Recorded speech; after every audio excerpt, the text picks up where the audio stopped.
C'est un duo pour le moins atypique. Lui est palestinien, elle israélienne, et ensemble, ils lancent une start-up à Jérusalem. L'idée de créer une start-up ensemble, c'est justement encore plus intéressant de cette manière. Je n'ai jamais eu d'appréhension parce qu'il est palestinien, mais plutôt parce qu'il est plus jeune que moi.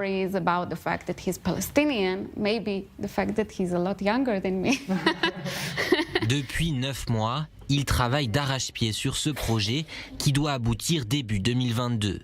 Leur concept, lancer une application pour lutter contre le gaspillage alimentaire.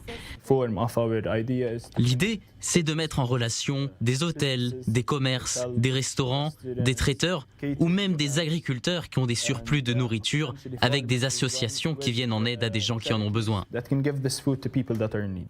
Si ces deux jeunes entrepreneurs ont pu se rencontrer, c'est grâce à 50-50, une ONG dont le but est de promouvoir la coexistence par l'entrepreneuriat.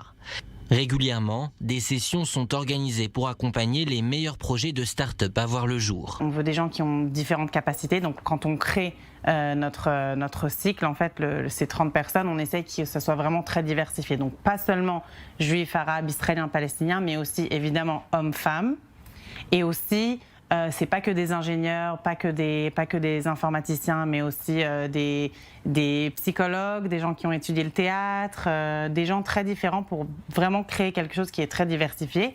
Parce que comme on sait et comme ça a été prouvé énormément, la diversité amène à une innovation qui est très forte et qui réussit à faire des startups qui sont absolument géniales.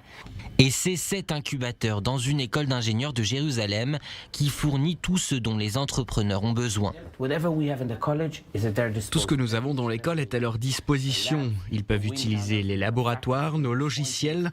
Nous avons aussi un atelier pour créer des prototypes de crèmes ou de pilules. Ils peuvent rencontrer des professeurs, prendre des cours et même prendre des stagiaires.